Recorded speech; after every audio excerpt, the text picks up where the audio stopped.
over because I've got to go to the Birmingham campus. Well, we did last time. What's that? We did last Monday. Yeah, so make up for time. All right, since you weren't here before, I will do a couple of the announcements, and we'll go over how we're going to wrap up. For whatever it's worth, there's a job offer from a company named No Kid Hungry. There's a company description. The job title is Brand Ambassador. Job description and the contact person, all it has is an email and a first name. So contact Henry at this email address. Sorry, the weekly wages are $3.50 a week, and they are looking forward to hearing from you. So if you know of anyone who might be interested, sounds like a great entry-level position if someone is looking to do that. And then I can't find the flyer for it. There was a flyer very similar to that one in the middle there. And I'm pretty sure I took it down to Career Services for them to post, and they've never seen it. So, but they weren't in the office then, so I don't know what happened to it. But anyway, it's the same research experience for undergraduates. The dates, those are last summer's date, but they're very similar to this summer. The deadline's very similar to this summer. But anyway, it's a National Science Foundation sponsored program. All sorts of backgrounds. Sounds like a great program. They pay you for this great experience. So it's about a 10-week, I think, summer experience at UAB. All right. Now, how about, they have open student course evaluations. So if you want to navigate the website, you can get to them that way. It may take a while, but you can get to them. You can do the, someone told me you could do it through Blackboard. I know there's a tab there that says course evaluations, but I don't know if it's linked to our course evaluation or if it's web's Blackboard thing. But anyway, you can try that. The easiest way is to go to your Lawson State email, find the email that they came out with, I think, Monday afternoon, and they have a link there. You just click on there and you're there. So that's the easiest way to get there. So please do the student course evaluations. We value them, we use them, and we would like to see those. Okay. Just as a little reminder, the research papers are due today, okay? Papers as in plural, okay? The first test I've returned to you, I hope. The second test, missing one. And then the third test I'll be giving you at the end of class today. And I'll tell you how far we got. I think we're probably going to get everything on that one, but we'll see. And I just realized I closed the book on my calculus book without putting my markers in place. I'll have to find that later. So, let me get the markers out of place here. So, I'll give them to you today. If you finish tomorrow, I'll be here on campus all day tomorrow from 8 till 8, okay? Friday, however, I will not be on the Birmingham campus. My full office hours, I have a doctor's appointment at 9:20, so I'll be on the Birmingham campus 8 to 8:40. I'll have to leave at 8:40 to try to get to the Birmingham clinic, and stuff like that in time for my doctor's appointment. Now, it's supposed to start at 9:20. They seldom do. Depends on how long it's going to take. It's my annual physical, which is about almost a biannual physical now. I was scheduled for it last spring, and he had to cancel for some reason. So I asked the scheduler, I said, well, when can you fit me in? She said, well, the next available date was either September or October. I went, what? Okay. And she gave it to me. I said, well, wait, that's during the week. Can I have a Friday? Oh, well, the next one of those is December the 7th, okay, 6th. So that's why I have the appointment then. So anyway, if we can get through it quickly, then I'll be back on the Birmingham campus. I doubt if I'll get back much before 11. However, if he wants to do blood work or something else, or any other test or anything else, I probably won't get back at all. So the only time to guarantee me there Friday is 8 to 8:40. I may be there later, but 8 to 8:40 is probably going to be it. Or I'll definitely be there. All right, then starting next week, that's finals week. Okay, Monday, I'm here in my office all day from 8 till 6. All my classes are like your classes. You're doing take-home finals, turn them in anytime. Okay, so I don't have any in-class finals Monday. Tuesday, however, I do have an in-class final. It's down the hall in room 205 from 8 to 10. Okay, so it may actually go a little past 10 because the class is a big class, and almost never do they all turn it in on time, so I'll stay down there until they all get them in. Okay, so that's 8 to 10 approximately. At 3:15, my mini-term class has its last class. Not final, but the last class. That will go, and all we have to do on next Tuesday is a lab and a test. So I'm figuring from 2 to 2.5 hours will probably do it. We'll see. Well, actually, I have to return a bunch of papers to them too, so it may be actually 3 hours or so. So anyway, 3:15 till 6 or something like that would probably be a pretty good guess. All right, and then I'll be here till 8 o'clock that evening. All right, then Wednesday of next week, just like Monday, except it goes, I have no finals, except it's 8 in the morning till 4 in the afternoon, because just like today, I'm going to have to leave at 4 to get over to the Birmingham East Campus by 4:30. So I'll be there from 4:30 to 6:30. If you're looking for me, it's a nursing building, Ethel Hall Nursing Building on the Birmingham East Campus, room 103, from 4:30 to 6:30. I'm just going to be there taking in tests as people bring them in. All right, then Thursday. Thursday I have in my office grading papers, doing averages, doing all that kind of stuff from 8 in the morning until 3 in the afternoon. 3 in the afternoon I have the final for my mini-term class here in this room. It won't take them more than half an hour or so to do the final. It's pretty easy final. So I'll be back in the office then until 8 o'clock that night. So I'm going to be grading like crazy. Then Friday of next week, I'm going to be on the Birmingham West Campus as normal, 8 to 12. Now, actually be there longer because graduation is at 1 o'clock. However, I don't know how soon they want us to be at graduation. Sometimes they want us there an hour early, which is ridiculous. So I don't think I'm going to go over that soon, but if they insist that we be there a half hour early or something, that's pretty close to my office, so I'll get there when I can. So I'll probably be in the office past 12 o'clock, but not very much past 12. All right. Then, grades are due in the following Monday usually by 12 o'clock on that following Monday. So I'll be here all day. I'll be here from 8 in the morning until 6 in the evening.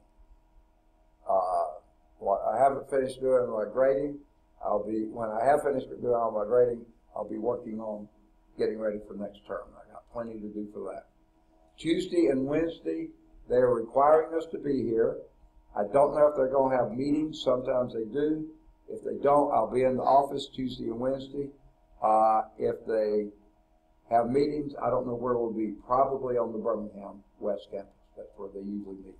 So, hopefully I'll be here, but I can't guarantee it. After Wednesday, I will not be here. We'll be gone. And out of town most of the break. So, not reachable. All right. Any questions on how we're going to wrap things up? Okay. Where we were last time, we're in Chapter 4, Higher Order Differential Equations, and 4.6, Variation of Parameters. And so far, we've done blah, blah, blah, blah, blah, blah, blah, but I haven't done a single example with them. Finally, we get to it. So here's example 1 on page 4, chapter 4, page 162, okay?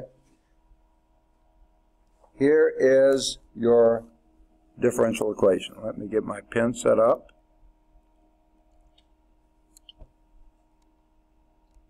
Y double prime minus 4y prime plus 4y is equal to x plus 1 times e to the 2x. Now, if this was a first order differential equation, we know how to do those, okay? Things to note, though, your differential equation part, all constant coefficients, no variables in them, okay? So, we can start exactly the same way we started before. And what was that? Not quite yet. Yes, let's do the homogeneous or homogeneous part, which is y double prime minus 4y prime plus 4y is equal to 0. And how do we go about doing that? Say again? Okay, well, you've got to get to something two-factor. Okay, yeah, we replace the y primes with m squareds or whatever, yeah. So this would be m squared minus 4m plus 4 equals 0. Now remember where this is coming from. Don't forget where this is coming from. This is coming from the assumption that y is equal to e to the mx. And if you need to write it down, just to remind yourself of that. Then this is the auxiliary equation that you get from that. Okay? And what would that give you?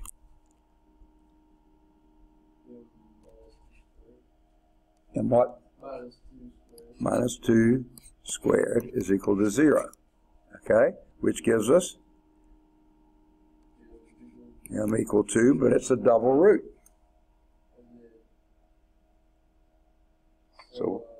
So what would be our complementary equation?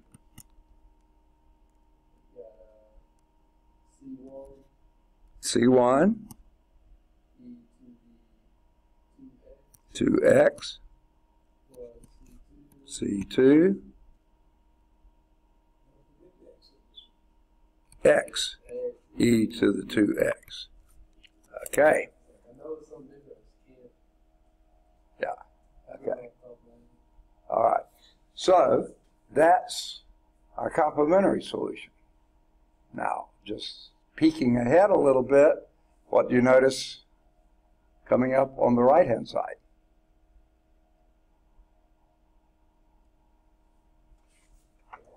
You still got e to the 2x there. So it's not going to work.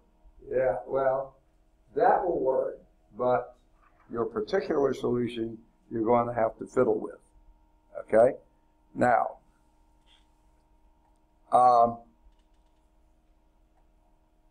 but you got the complementary solution perfectly. Now,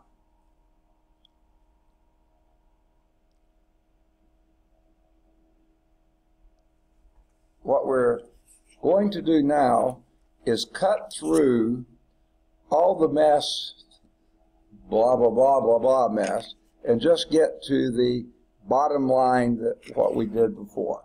And that's really just basically at the top of the page. Okay? Here are our, what we were calling our Y1 and Y2 at the top of the page, and those are those two right there.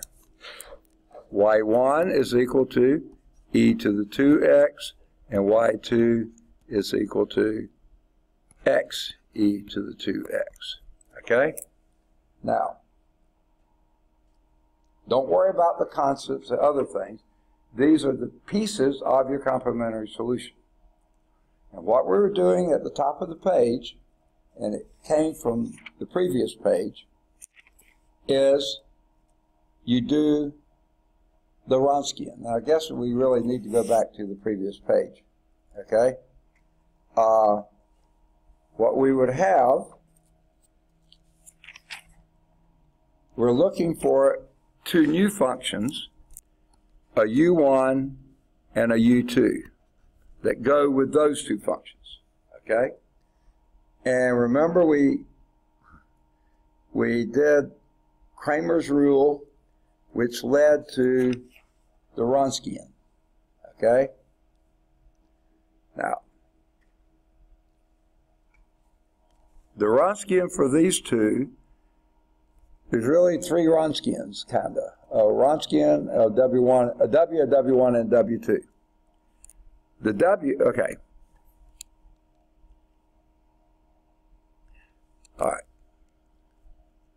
Here's what we do with the Wronskian.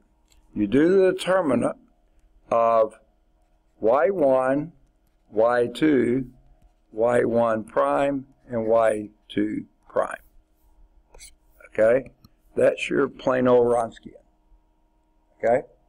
Now, what your W1 is instead of your Y1s, we put, in this order, 0, and then your f of x from here. Okay? So that's your x plus 1 e to the 2x. Okay? And then you keep your, okay, since I'm doing it generically, let me do it generically. 0 f of x. Okay? Where this is your f of x. Okay. You used to call it g of x. For some reason, we call it f of x now. 0 f of x, and this will be y and y2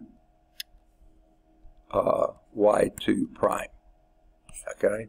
And then your W2, to get your tax purposes, okay, is your Y1, Y1 prime, and your 0 f of x. And you take the determinant of each of those and you get the Wronskian. And then your U1 is your W1 over W, and your U2 is W2 over W. Okay? That's the procedure. Okay? Kind of makes sense? Okay. So, whoops. So let's plug and chug with what we got. And you actually just about said the right thing when I asked before. What's one thing you got to do? Take a derivative. Y1 prime is 2e to the 2x, and y2 prime is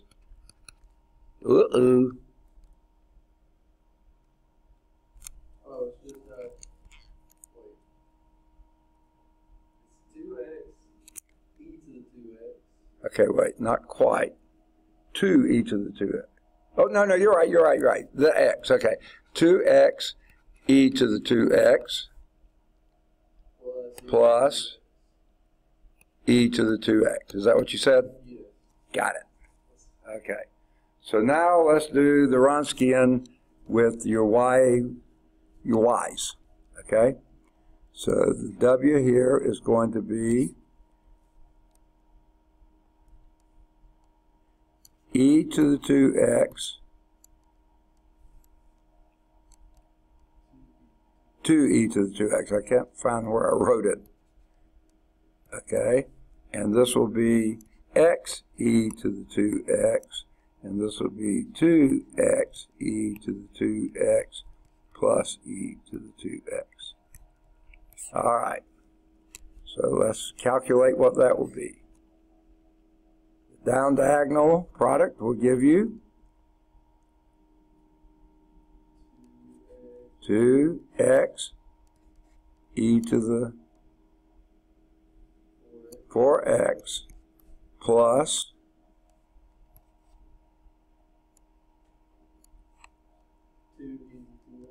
e to the 4x. 2x e, okay. Got it? Okay. That's the down diagonal. The up diagonal would then be a minus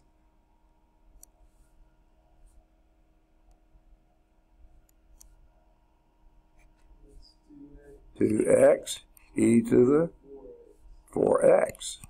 Uh-oh. Those two add to 0.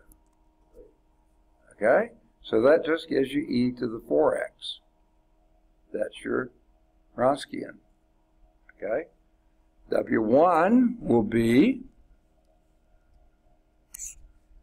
0 underneath it, x plus 1 e to the 2x, and x e to the 2x. Yeah. 2x e to the 2x plus e to the 2x. Running out of room rapidly. Okay. What will that give you? First is 0. So you get a minus, the up diagonal will be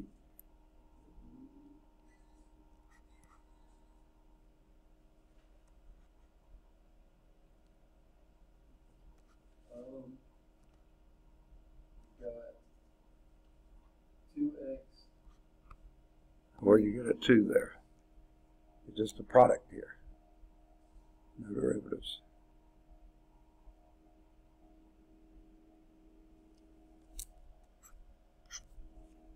Now multiplying. Yeah, multiplying these two. Yeah.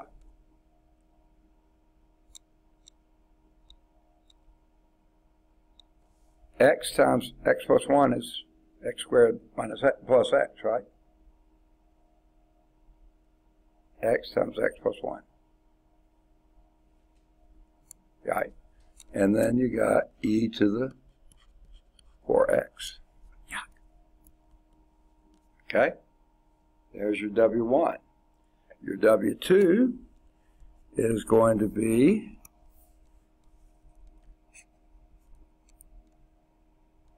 e to the 2x, 2e to the 2x, 0, x plus 1, e to the 2x,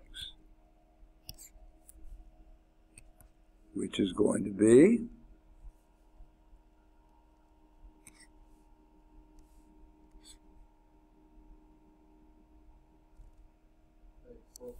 x plus 1 e to the 4x minus 0. Right? Because up diagonal is 0. Okay. So let's put these together. Your U1 here is going to be the W1, which was this. I don't know if it's better. I think I'll just do it like that. Minus x squared plus x times e to the 4x divided by the Wronskian. I know I did it. E to the 4x. That's what I thought. I just can't see it. It's right under the. Oh, there it is. Right there. Right, okay. Cleverly disguised. E to the 4x, which of course, that disappears. Okay? So there's your U1. Your U2, on the other hand, is W2, which is e plus 1, x plus 1, e to the 4x, over the same Wronskian, e to the 4x, which, of course, those disappear, and you just get x plus 1. Okay. Now, let's make sure we've done them properly. Whoa.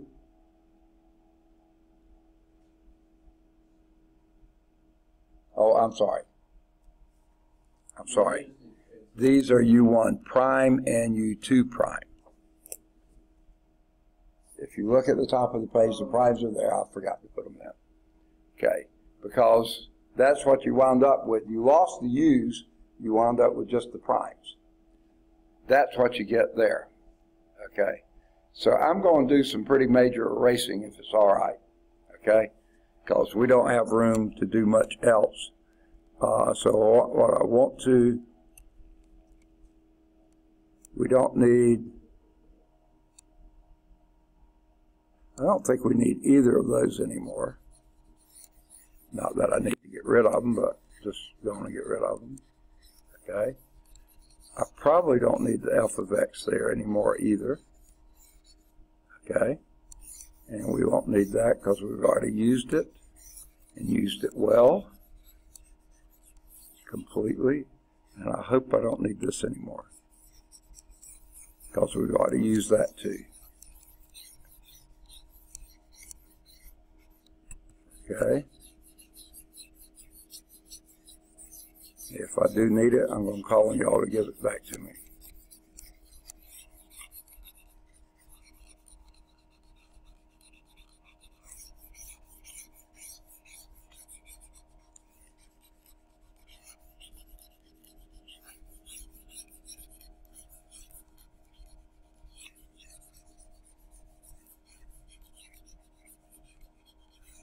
Well, should be an easy job to erase, but it seems like it's taking forever. Now, this is where I want to slow down. Oh my goodness.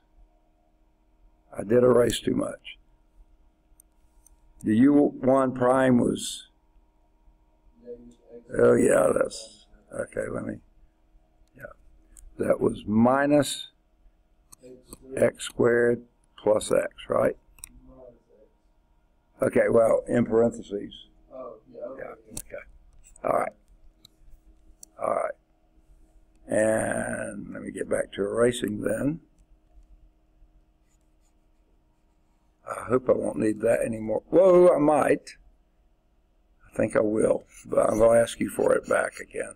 I wiped out my W. Didn't mean to.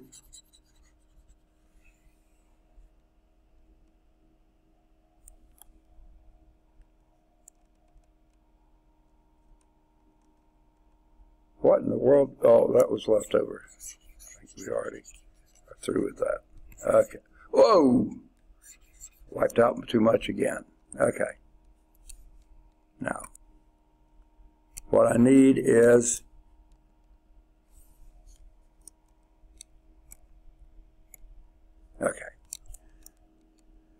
U1 prime is equal to, we'll go on and do like you said, distribute minus x squared plus x.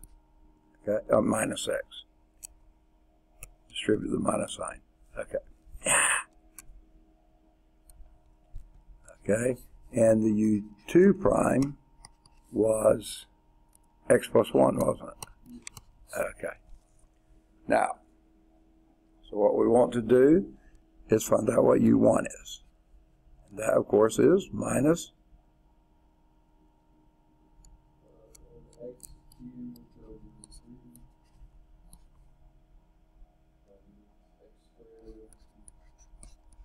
okay, U2 would then be okay. Now, notice when we did those, we didn't introduce any plus C's. We were basically doing antiderivatives, but we didn't introduce a plus C, and that's fine. Okay? So now we got our U1 and U2. Now, if you go back, way back, previous page, no, top of the page, no, oh no, that's 7, not 9, okay, 7, previous page, just about the middle of the page. This is your YC, here's your YP. Okay? It's your u1 y1 plus u2 y2. Okay? And I did wipe this out. y1 was e to the 2x, and y2 was x e to the 2x. I didn't need to erase those. Okay. Now, so our yp in this case is u1, which is, I still want to pull the minus sign out. I'm going to. Minus x cubed over 3 plus x squared over 2 times y1 e to the 2x. Okay? Plus u2 was x plus 1, I think. Okay. No. Yeah, there it is. There it is. Is x squared over 2 plus x times your y2, which is x e to the 2x. All right. Now,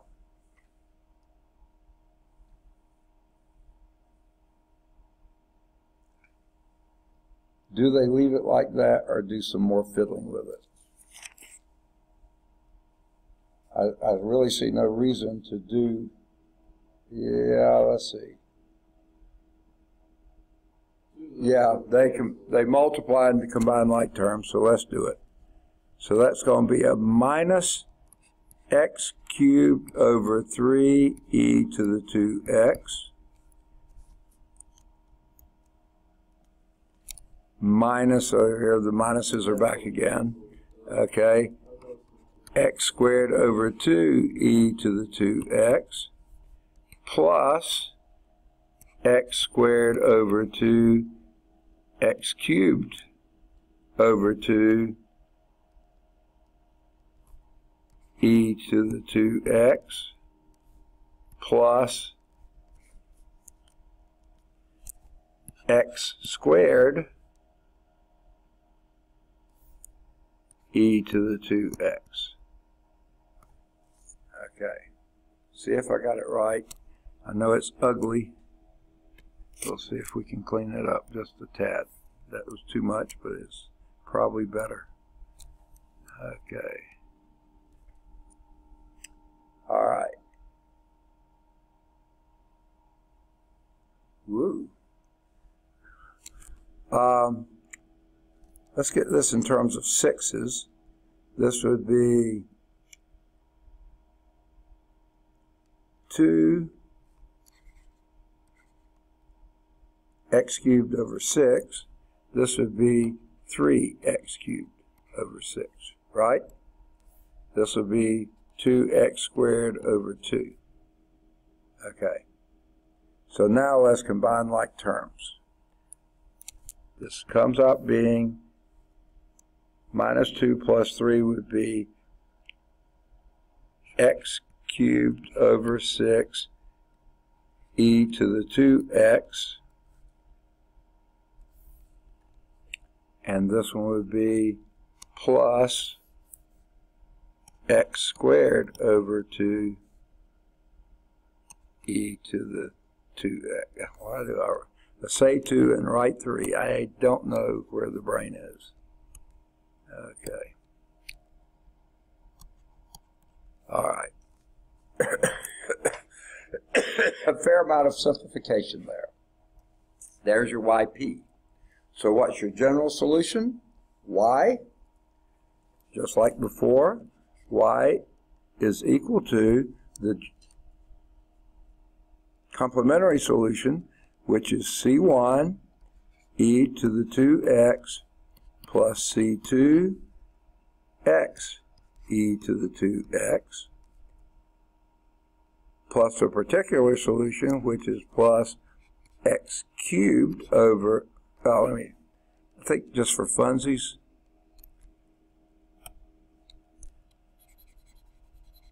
I'm going to put them in increasing order of powers of x. So the next would be an x squared over 2 e to the 2x, and the last one would be plus x cubed over 6 e to the 2x. Okay. Now, notice every one of those terms has an e to the 2x because that was your complementary solution, and it was also in your L. Okay?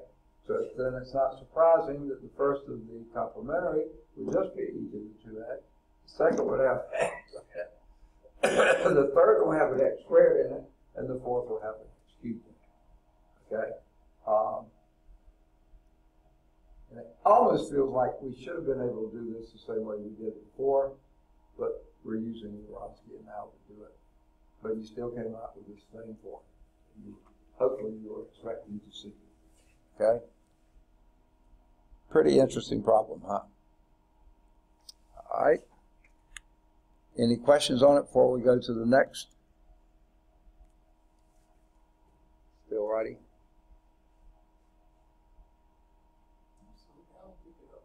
Huh? What's that? Got it? Okay. So let's go to example 2. Solve this one. 4y double prime plus 36y is equal to cosecant, wait a minute folks, 3x. Back in the last way we were doing this, those functions were allowed. But we got it in this one. Okay? Can we do it? Let's see.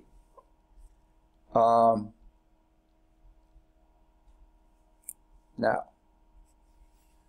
I don't know if you recall, because it's been so long since we were there, but if you go all the way back to equation 6 on page 161, remember it's just like we did with linear equations. We want the leading differential term to have a coefficient of 1. So we need to do that here too. Okay? How do we do that? Divide everything by 4. Okay? So that will make it a y double prime plus 9y is equal to 1/4 cosecant of 3x. Now, good first step. Next step.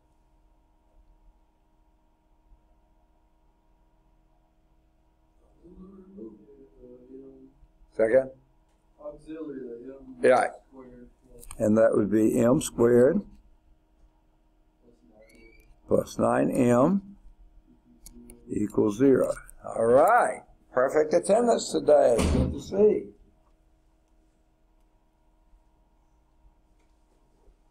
Okay. Now, just a couple things. I'll try not to repeat everything. Listen to the first part of this YouTube video to get everything. They have finally opened student course evaluations. The easiest way to access them is go to your email, Boston State email, and look for the message that has it. Open it up. There'll be a link. Click on that. You're there to do the course evaluations. You don't want to go through that route. The website has it, but you have to do search and finding it, but it's there. Okay. Now, someone has told me Blackboard has it. I know they have a tab that says course evaluations, but I don't know. I never knew whether that was these evaluations or some evaluation for Blackboard. So I don't know the answer to that. Okay.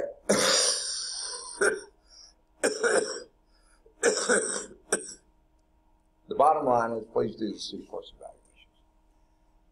Number 2, still waiting for research papers. Oh, you got them both. Excellent. Okay. One for each course, right? Differential equations, Cal 3. Excellent. Okay. So, all of you turn in test 1, and hopefully I got it back to you. Okay? Test 2, one person still hasn't turned that in. And test 3, I'll be giving you at the end of class today. Okay? And when do you turn that one in? Whenever you finish it is one answer. If you finish it this week, I'll be on this campus all day tomorrow. But unfortunately, I've got a doctor's appointment on Friday, so I'll only be on the Birmingham campus for sure 8 to 8:40. So if you want to take it over there tomorrow, Friday morning, you can. If my doctor's appointment gets over in time, I'll go back to the Birmingham campus. But if it doesn't, I won't be back. Okay? It's my annual physical, and sometimes they want to do blood work or other tests and things, and anything else they add to it, it can go on and on and on, because you wait for this, you wait for that, you wait for that, and you wind up spending most of the day. That's Friday. I'm here all day tomorrow. Okay, so you only have a small window for certain on Friday, possibly a little bit later, but I can't say for sure. Now, next week is final exam week, mostly. Monday, I'm here from 8 to 6, down in my office to 65, all day long. All my classes are turning in take-homes. Okay, Tuesday, I have a final down the hall here in 205 from 8 to 10, and then I have a class in this room from 3:15, I'm just going to say till around 6 or so. I've got to return a whole bunch of labs and papers to them, and we're going to do another lab, and then they're going to take a test. So I think it'll probably take the neighborhood of 2 to 3 hours. Okay. But the rest of the day, except for 8 to 10 and 3:15 to 6 or something like that, I'll be in my office 8 to 8, well, till 8 o'clock at night, in between the first two things and after the last one. Okay, that's Tuesday. Wednesday, all day in my office, because just like today, you know, all my classes are turning in take-homes. So that would be any time from 8 in the morning until 4 in the afternoon. Just like today, I've got to go to the Birmingham East Campus for a physics class. Last class tonight, they'll be turning in the finals next Wednesday. So I'll be there 4:30 to 6:30. Thursday, I'll be back here all day long, 8 to 6. I only got one final, and that's at 3 o'clock. It's going to be a short final, and probably not too many people will be taking it, because some of them I'm letting them take it early. Some of them are graduating, some of them have trips already planned, blah, blah, blah, blah. You know how it goes. So a lot of them are going to take it early, but I'll be here for those who want to take it later at regular time. That's Thursday. Friday, I'll be on the Birmingham West Campus from 8 to 12. Probably past 12, because the graduation is 1 o'clock to 3 o'clock, something like that. So I'll be there for that. But sometime or another, they want us to move from our offices to the gym for the graduation, so we can get lined up and all that kind of stuff. So hopefully that won't take too long. But we'll probably be in the office a little past 12, but not too much past 12. Okay, that's when things are due. Grades from us are due in the following Monday by noon usually. Okay. So I'll be here from 8 to 6 that Monday. The first half of the day, I'm going to be getting all the grades in, and the rest of the day, I'll be getting ready for next term. We're also on campus Tuesday and Wednesday. Now, lately, they've started calling meetings for those days. If they do, I don't know where I'm going to be, because they haven't let us know that yet. More than likely, the Birmingham West Campus. But if they don't call meetings, I'll be out here Tuesday and Wednesday. Okay, pretty much regular hours, 8 to 8 on Tuesday and 8 to 6:30 or so on Wednesday. Getting ready for next term, and after that, not here again until the new year. Okay. So, any questions? All right. So, here we were in example 2. That's not right. Is that what y'all told me to write? Yes, that's what the room is.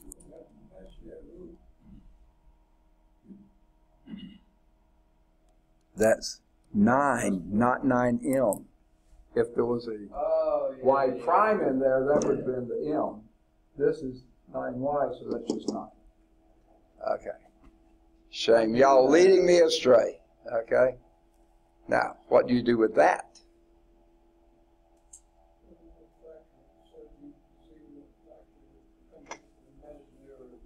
It equals plus or minus 3. I, you got it. That's yes in Navy talk. Okay. So that's m is equal plus or minus 3I. What do you do with i's? You see. No. Say again. You got to do the cosine and sine. That's it. And how would that come out? We got YC. Y sub c is equal to C1. C1 3I. Wait, cosine. Oh, cosine 3I. Yeah. cosine, 3I. not I, Just 3. x, independent variable. So you get rid of the i's. Poke your eye. Oh, no, never mind. Okay. Plus C2. C2 Sine. sine 3x. Okay. Now,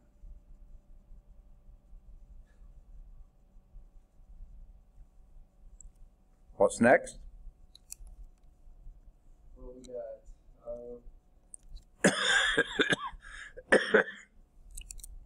So U1. Okay, start with y.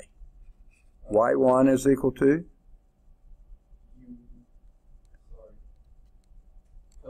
cosine 3x. Forget about the c's here. And y2 is equal to sine 3x. Okay, now, continue. You were talking about u's. Yes, so U prime of 1. Okay, u prime, u1 prime is? Yes,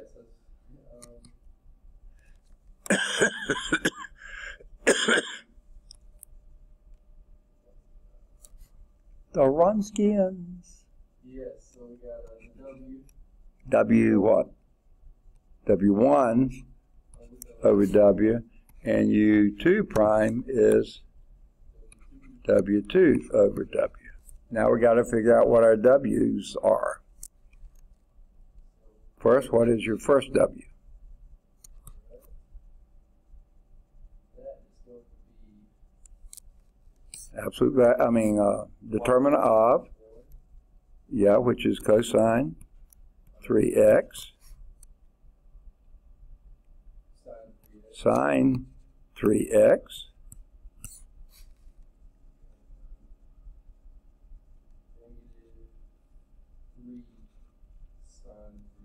sine 3x, 3 cosine 3x.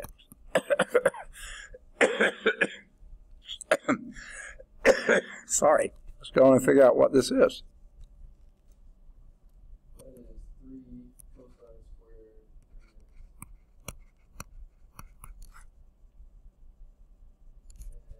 And it's going to be plus 3 sine squared. So what's that equal to? Equal to 3. 3, you got it. Because sine squared plus cosine squared is 1. So there's your Wronskian, a denominator. That's it. Okay, what's your W1? That's 0, and then under that, f of x. So that's cosecant 3x over 4.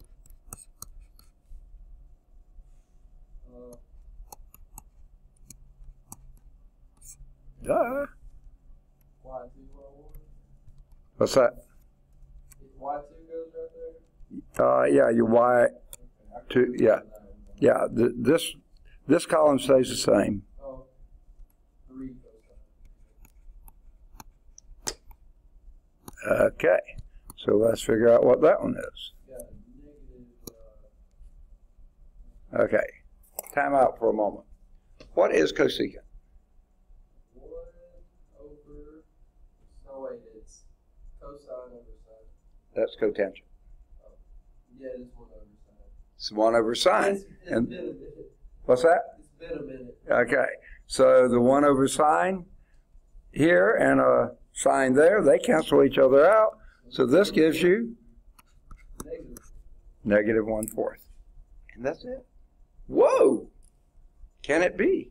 Okay. How about our W2? Yeah, 0. No, not there. Oh, You do the first column the same. Cosine 3x, -3 sine 3x, 0, cosecant 3x over 4. Oh, now this is a big boo-hiss, isn't it? Well, that one's going to be tangent. Yes, it is. That would be tangent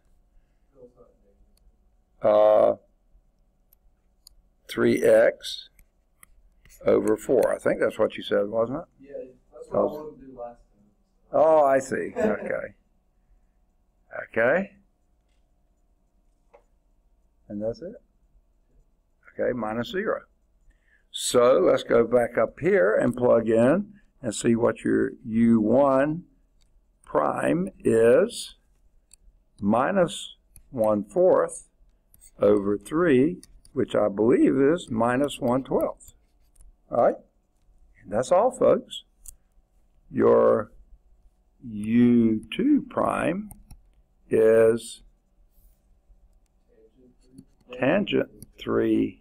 Why do I keep putting that 3 up there? I don't know. I did it here and I did it there. Did it everywhere. Okay. Oh.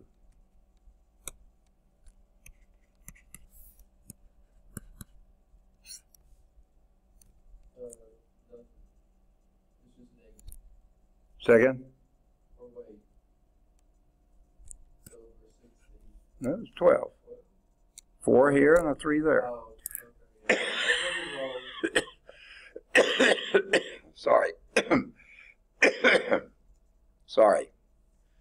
I may have to go down the hall and get me a swig of water because it's just coughing way too much. I'm going to put this on pause. Is that okay?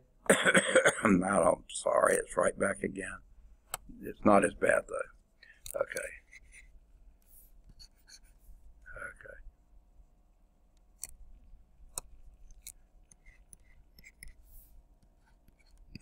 Okay. Now, where do we go from here?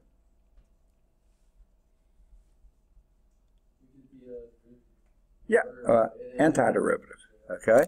So we want to know what U1 is. Pretty easy, right? -1/12 x. Okay. And, oh, man. Let's do it this way. Let's make this 1/12. They've been wanting me to do that anyway. Cosine 3x over sine 3x. Now, is that a little more obvious?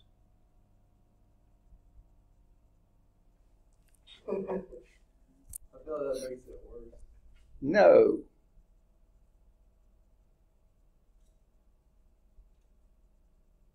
How about a Negative. tangent? Tangent. Okay, use substitution. What? What would you substitute? Sine 3x. It's what? Sine, yeah. Let u equal sine 3x. Then du is equal to, Cosine 3x. well, the 3 in front, right? Oh, yeah. Sine, cosine, you got me saying, 3x. but we don't want the 3 there, so we want that over here with the du, right? So that'll put it out front. So this will be 1/36. And what you have, and this has a dx by it, by the way. This has a dx by it. Okay. It would be du over u, right? With the 3 out front. What's the antiderivative of du over u? Natural log. Natural log of u. And the u here is sine 3x. But you have to put it in absolute value bars because sine can be negative. So, all right. So that's our u now. Sorry. Okay, I made it look like that was I break right here and make this u.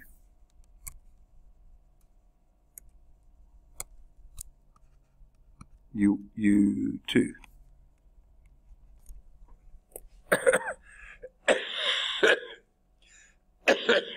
All right. Now it's time for a lot of more erasures, isn't it? Okay. All right, let's get rid of this.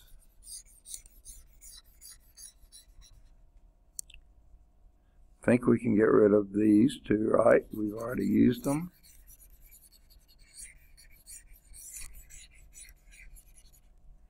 And that. And that. We're going to leave that one. Whoa! Did it again. Don't want to get rid of that yet.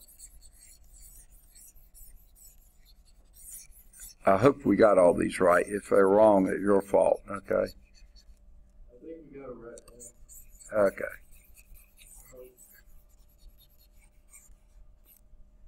All right. I think we need that or that. Or this.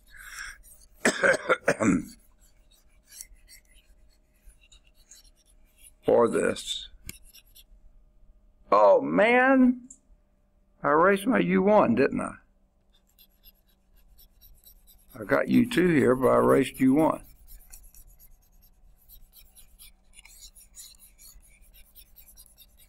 So help me fill in the blanks. Okay. Our Y1 is equal to cosine 3x, and Y2 is that. U2 was that. U1 was just a number. 1/12, was it? Was that right? 1/12x? Negative 1/12x. Is that right? Okay. So that makes our Y sub p what? Anyone remember? U1 Y1 plus 2Y2, which would make that minus 1/12 cosine 3x, or 1/12x cosine 3x plus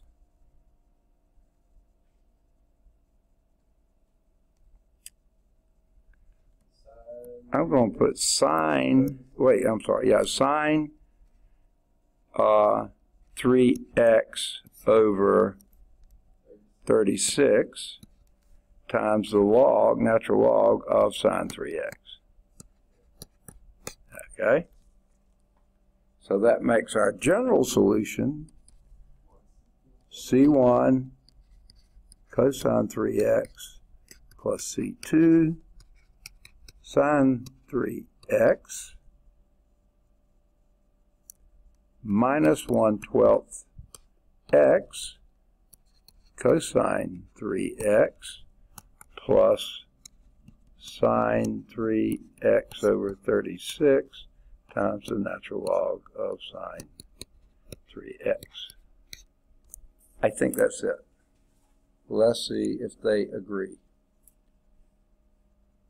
C1 cosine 3x plus C2 sine 3x minus 1/12 x cosine 3x plus 136 sine 3x. Wrote it a little differently. Natural log. Yep. Done. Make sense? Okay. Now,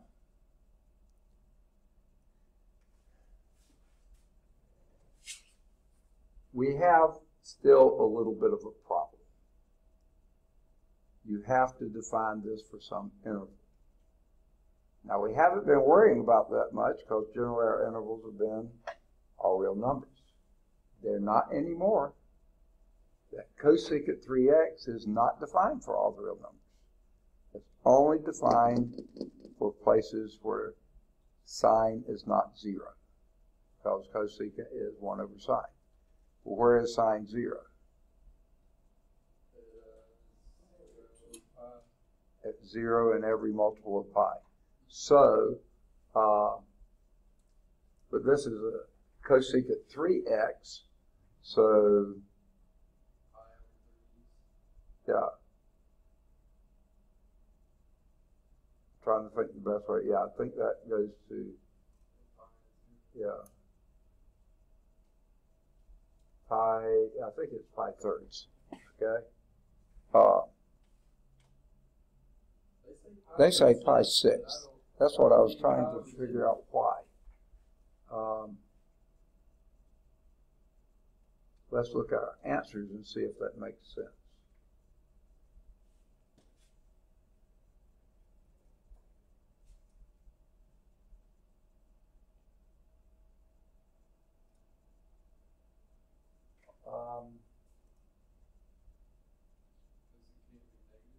This can't be negative, and this starts being negative at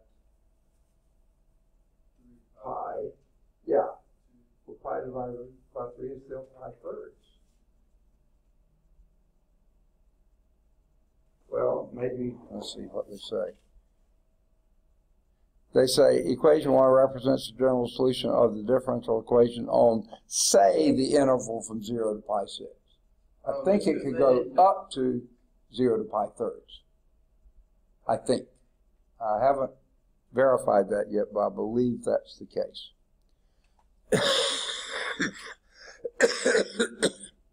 But they don't explain any more.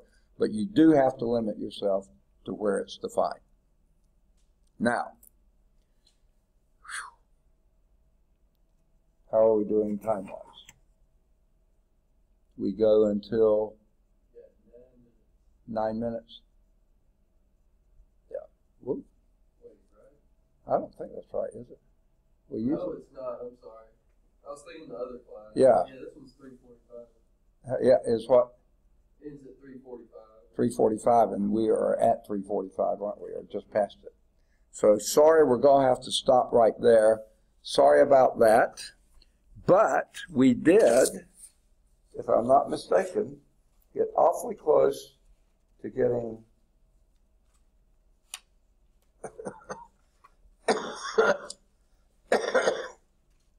okay. Now one of you unfortunately wound up with a page that's a little on the ratty side because it's been in the stack for a while. We should stop a little earlier. Who wants the ratty? Do you mind? Wait. This is too ratty.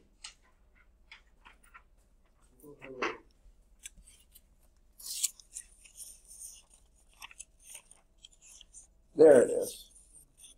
Oh, maybe you get the ratty. Okay. I think yours is okay. Now, let's talk a little bit about that. Thought I had one better than this, but I think I can read it.